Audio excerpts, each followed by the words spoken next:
Zarathustra's eye had perceived that a certain youth avoided him, and as he walked alone one evening over the hills surrounding the town called the Pied Cow, behold, there he found the youth sitting, leaning against a tree, and gazing with a wearied look into the valley.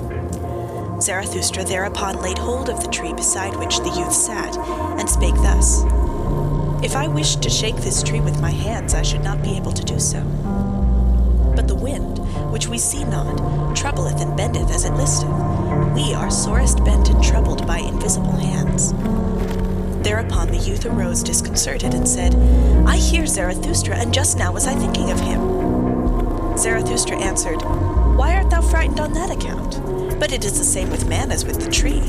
The more he seeketh to rise into the height and light, the more vigorously do his roots struggle earthward, downward, into the dark and deep, into the evil." "Yea, into the evil," cried the youth. "How is it possible that thou hast discovered my soul?"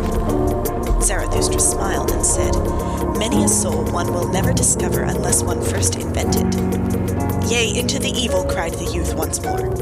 "Thou saidst the truth, Zarathustra. I trust myself no longer since I sought to rise into the height, and nobody trusteth me any longer. How doth that happen?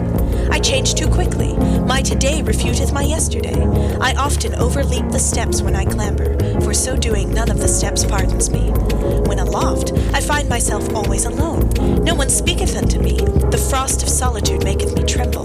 What do I seek on the height? My contempt and longing increase together. The higher I clamber, the more do I despise him who clambereth. What doth he seek on the height? How ashamed am I of my clambering and stumbling! How I mock at my violent panting! How I hate him who flieth! How tired am I on the height!"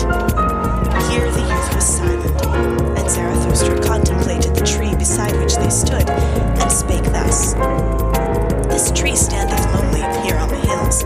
It hath grown up high above man and beast, and if it wanted to speak, it would have none who could understand it, so high hath it grown.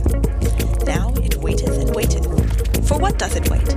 It dwelleth too close to the seat of the clouds. It waiteth, perhaps, for the first lightning."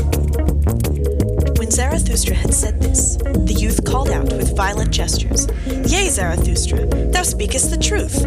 My destruction I longed for, when I desired to be on the height, and thou art the lightning for which I waited. Lo, what have I been since thou appeared amongst us? It is mine envy of thee that has destroyed me." Thus spake the youth, and wept bitterly. Zarathustra, however, put his arm about him, and led the youth away with him. And when they had walked a while together, Zarathustra began to speak thus, "By my love and hope I conjure thee, cast not away the hero in thy soul. Maintain wholly thy highest hope. Thy seeking made thee.